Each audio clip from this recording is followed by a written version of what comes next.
Lee C. Bollinger is the longest-serving president of Columbia University in nearly three-quarters of a century. He is a lawyer, a scholar, a friend of the First Amendment, and a valued member of the Pulitzer Prize Board. Rather than read you his resume, I wish to introduce him with a few of his own words.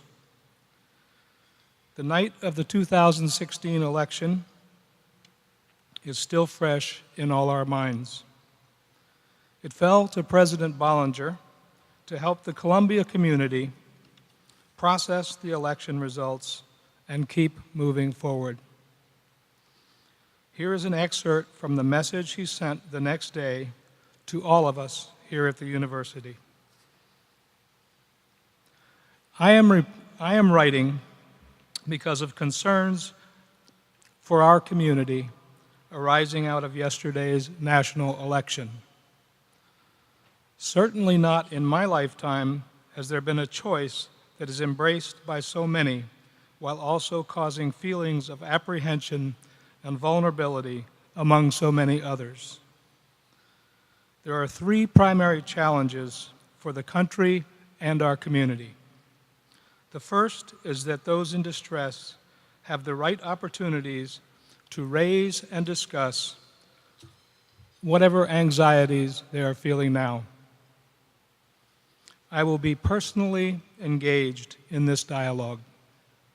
The second is that we cannot let different viewpoints about this decision descend into intolerance and intimidation.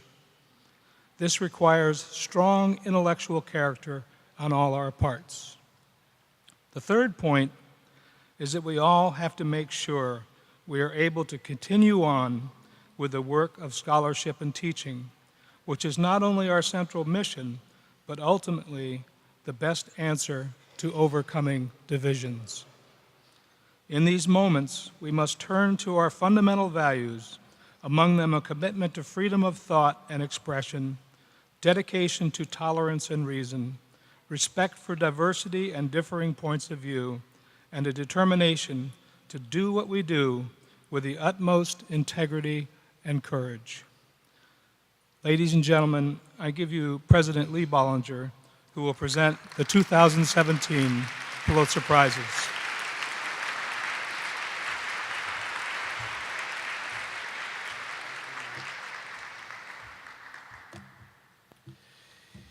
Let me just acknowledge a few people. Gene Robinson, who's just a joy to work with on behalf of the board, and of course one of the great journalists of the time, Mike Pride as well.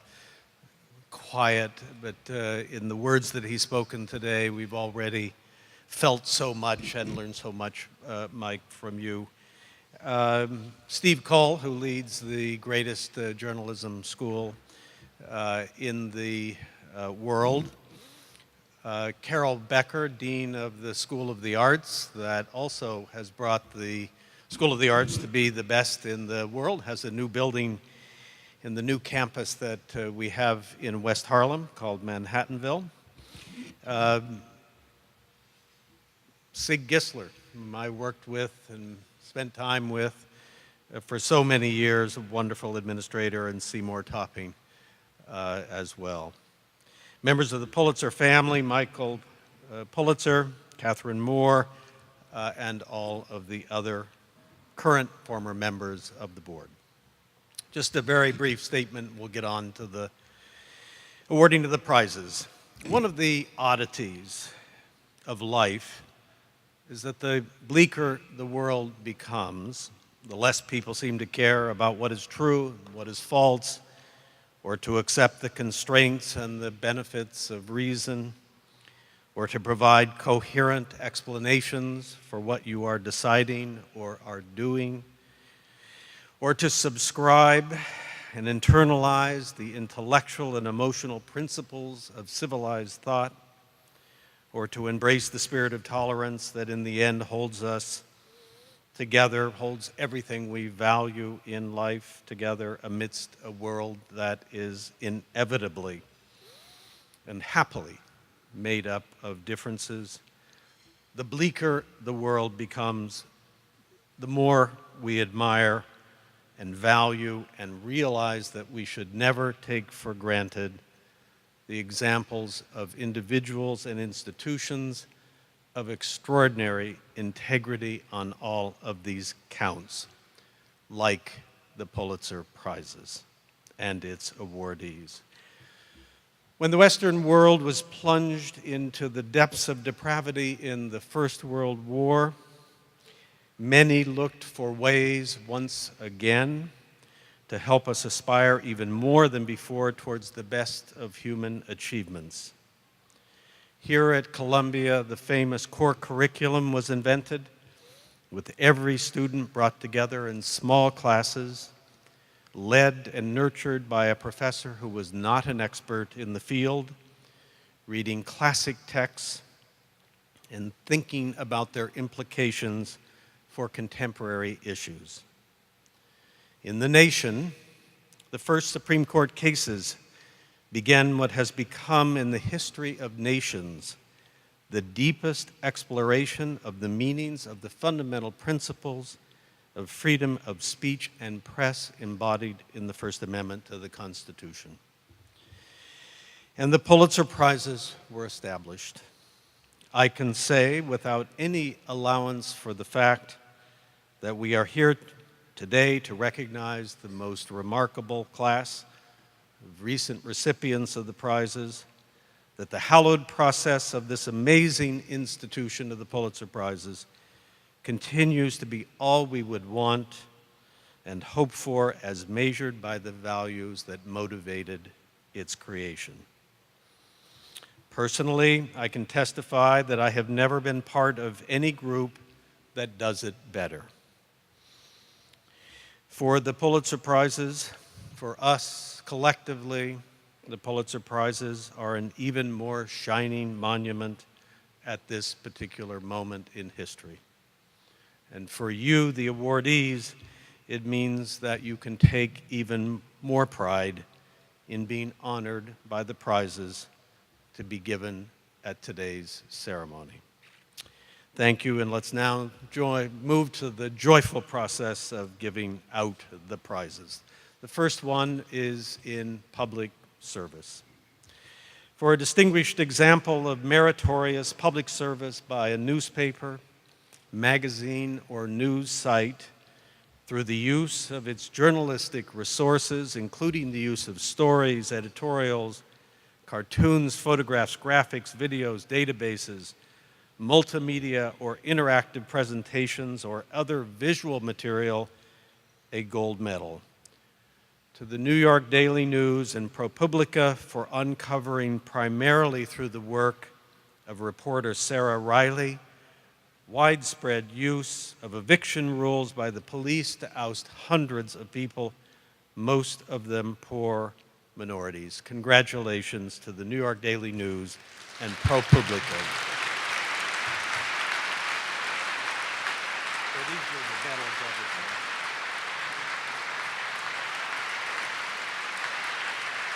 So who gets the first who gets the medals? Yeah, give the medals first.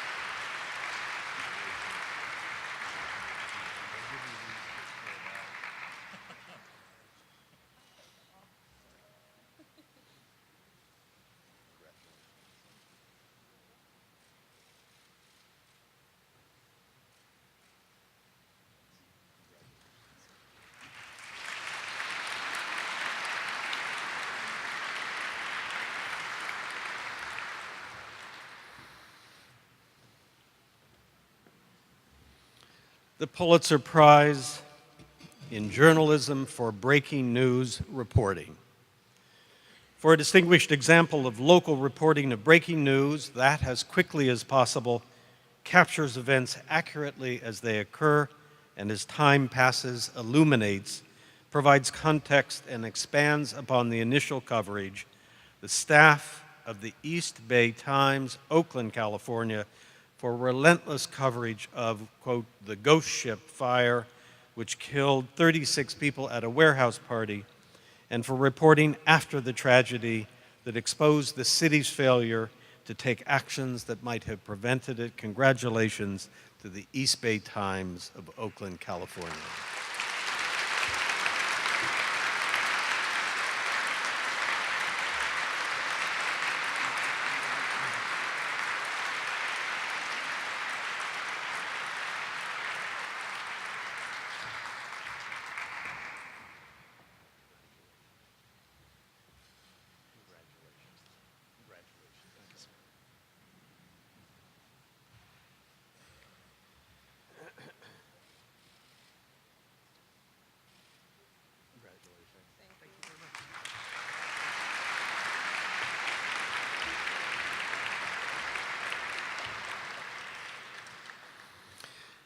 The Pulitzer Prize in Journalism for Investigative Reporting.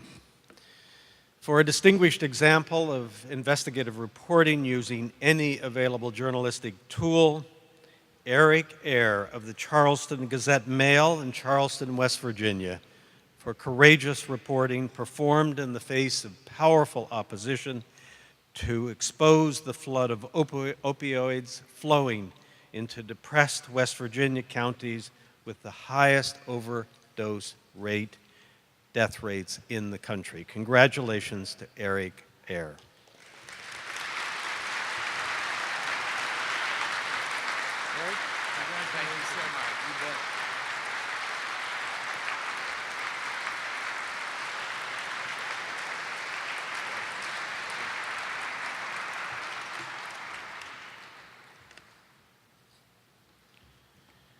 The Pulitzer Prize in Journalism for Explanatory Reporting.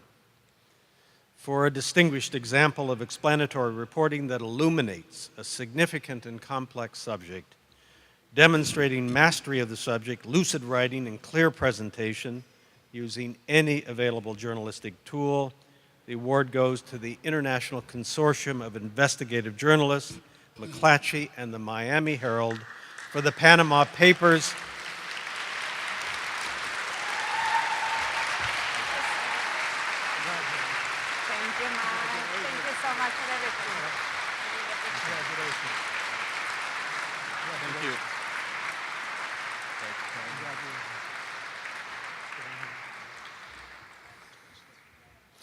So I'm going to finish this. A series of stories using a collaboration of more than 300 reporters on 6 continents to expose the hidden infrastructure and global scale of offshore tax havens. Congratulations again.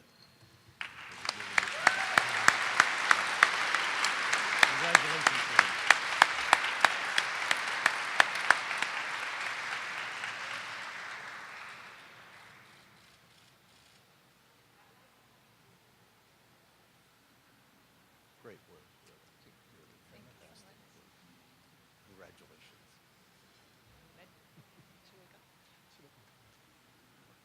Bye.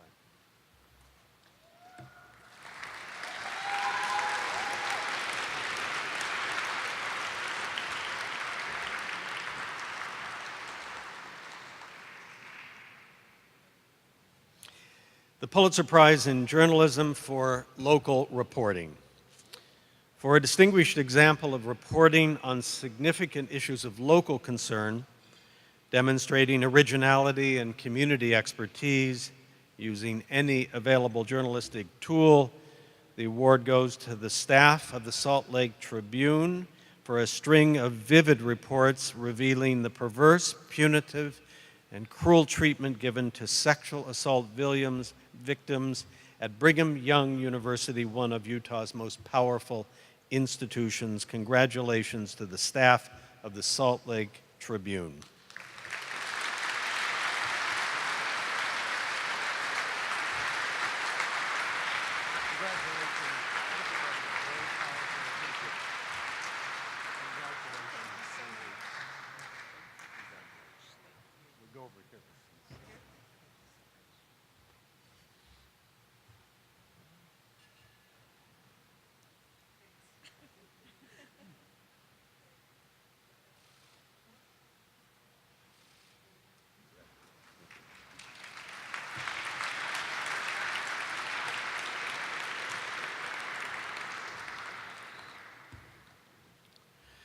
Pulitzer Prize in Journalism for National Reporting. For a distinguished example of reporting on national affairs using any available journalistic tool, the prize goes to David A. Farinold of the Washington Post.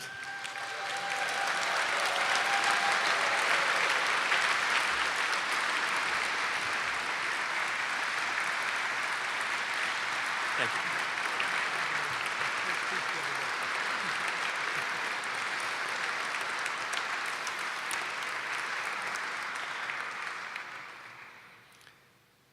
For persistent reporting that created a model for transparent journalism in political campaign coverage, while casting doubt on Donald Trump's assertions of generosity towards charities. Congratulations, David. It's an unbelievable story. Thank you very much.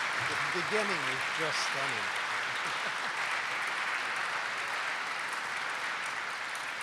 Very good.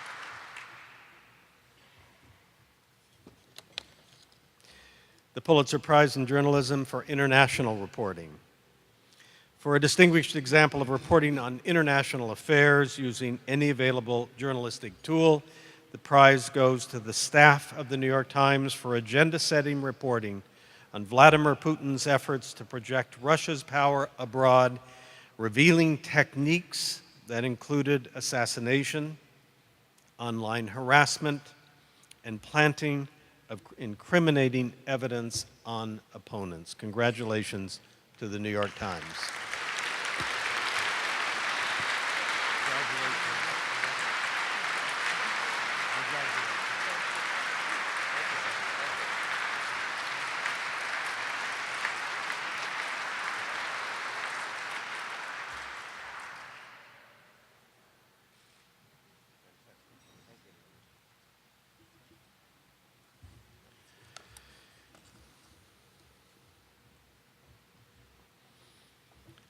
The Pulitzer Prize in Journalism for Feature Writing.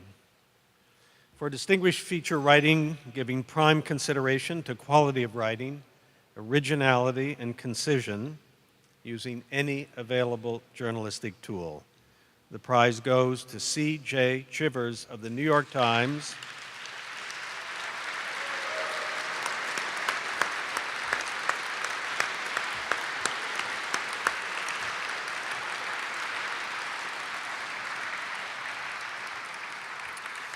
for showing through an artful accumulation of fact and detail that a Marine's post-war descent into violence reflected neither the actions of a simple criminal nor a stereotypical case of PTSD. Congratulations, C.J. Chivers. Really, very powerful.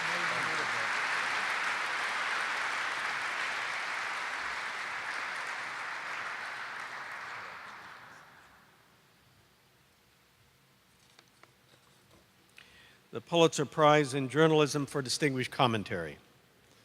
For distinguished commentary using any available journalistic tool, the prize goes to Peggy Noonan of the Wall Street Journal for rising to the moment with beautifully rendered columns that connected readers to the shared virtues of Americans during one of the nation's most divisive political campaigns. Congratulations, Peggy Noonan. Thank you. Congratulations, Thank Peggy. you so much. You did a wonderful Thank you, Michael.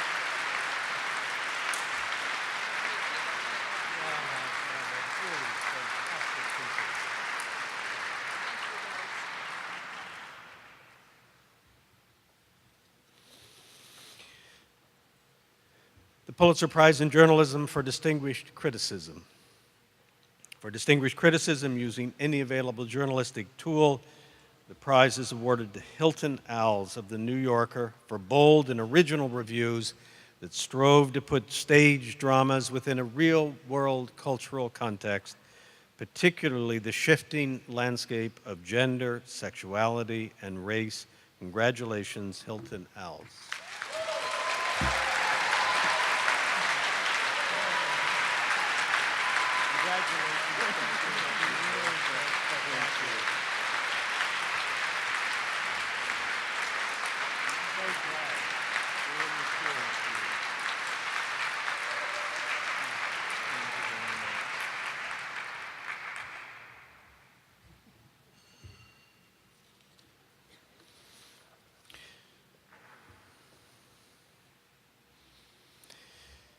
The Pulitzer Prize for Editorial Writing.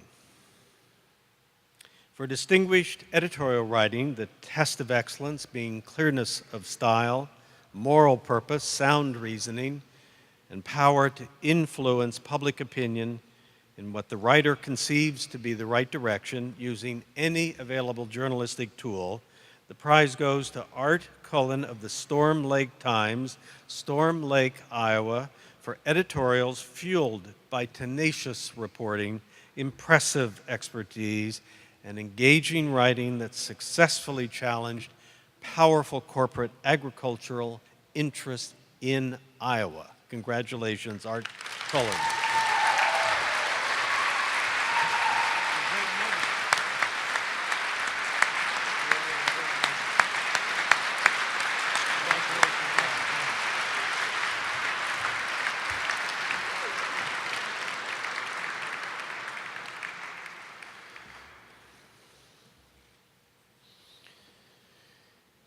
Pulitzer Prize in Journalism for Editorial Cartooning.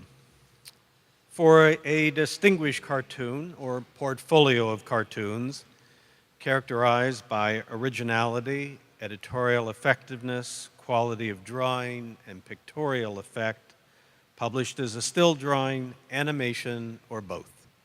The prize goes to Jim Morin of the Miami Herald for editorial cartoons that delivered sharp perspectives.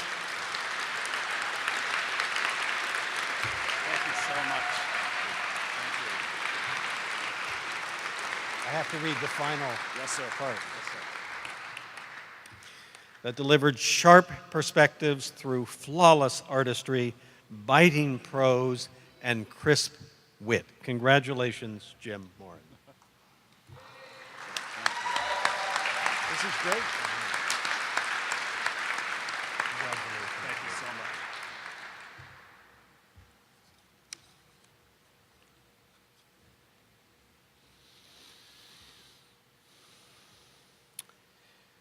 The Pulitzer Prize in Journalism for Breaking News Photography.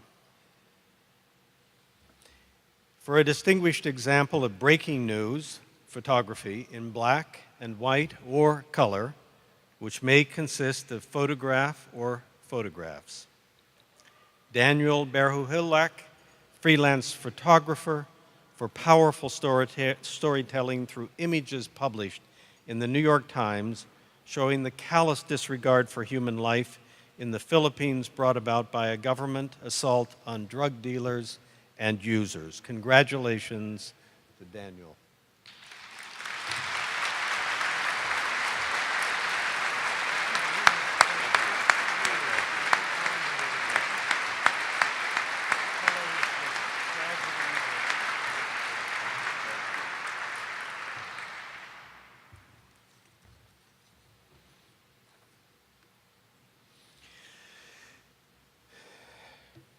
Pulitzer Prize in Journalism for Feature Photography.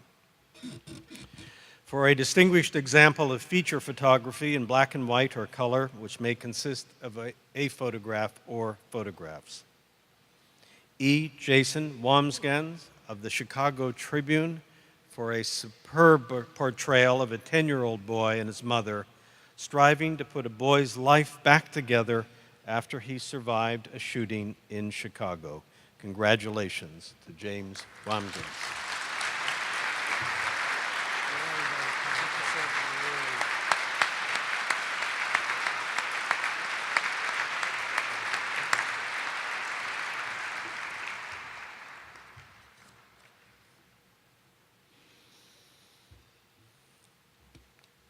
Citation now for the Pulitzer Prize in Fiction. For distinguished fiction by an American author, preferably dealing with American life. The Underground Railroad by Colson Whitehead, Doubleday, for a smart melding of realism and allegory that combines the violence of slavery and the drama of escape in a myth that speaks to contemporary America. Congratulations, Colson Whitehead.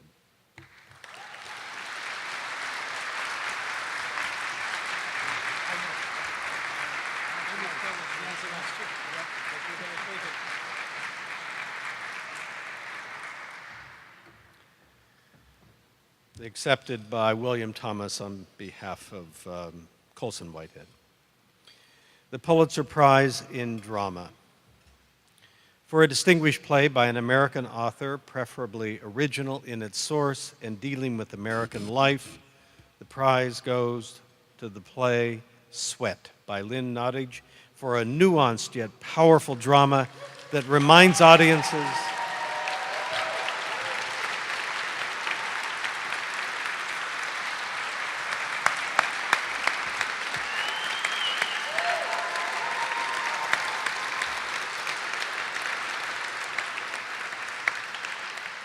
for a nuanced yet powerful drama that reminds audiences of the stacked deck still facing workers searching for the American dream. Congratulations, Lynn. And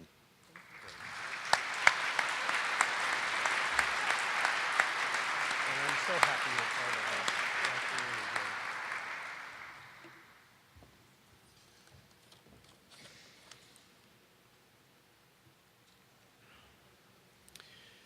The Pulitzer Prize in History for a distinguished and appropriately documented book on the history of the United States.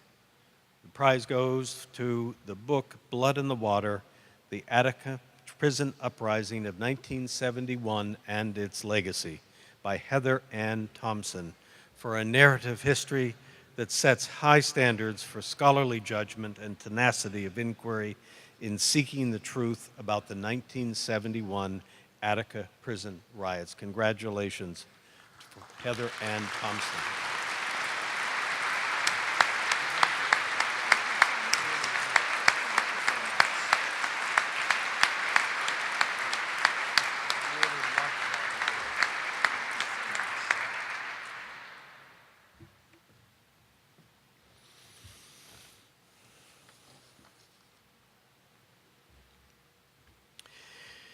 The Pulitzer Prize in Biography for a distinguished biography, autobiography, or memoir by an American author. The Return by Hisham Muhtar for a first-person elegy for home and father that examines with controlled emotion the past and present of an embattled region. Congratulations, Hisham Muhtar.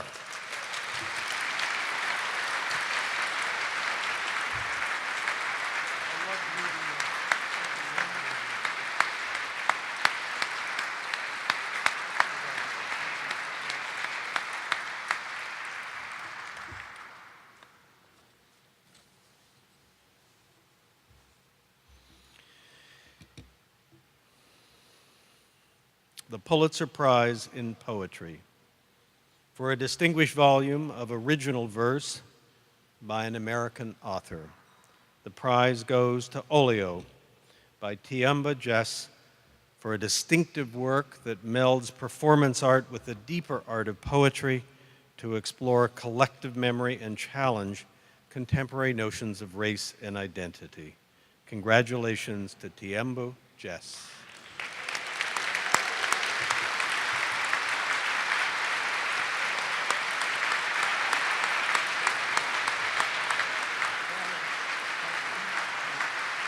Congratulations.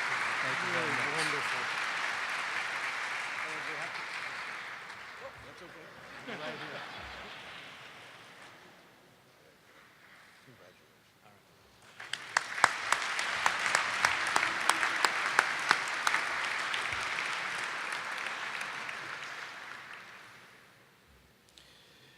The Pulitzer Prize in General Nonfiction for a distinguished and appropriately documented book of nonfiction by an American author that is not eligible for consideration in any other category. The prize goes to the book Evicted, Poverty and Profit in the American City by Matthew Desmond for a deeply researched expose that showed how mass evictions after the 2008 economic crisis were less a consequence than a cause of poverty. Congratulations to Matthew Desmond. Good to see you again. It's so pleasure to meet you and then have this happen.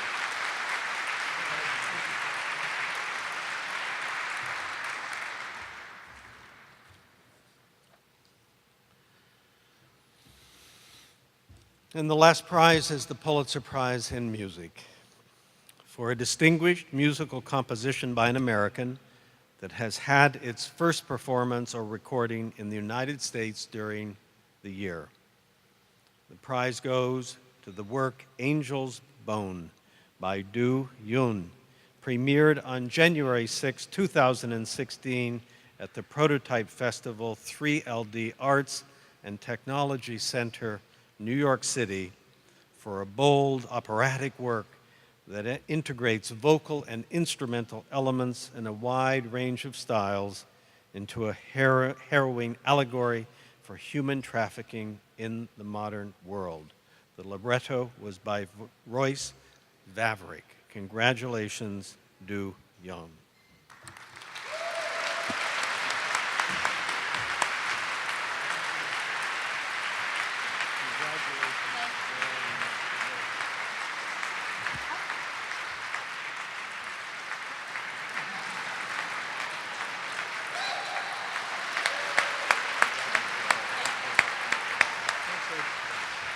Bye, Mike.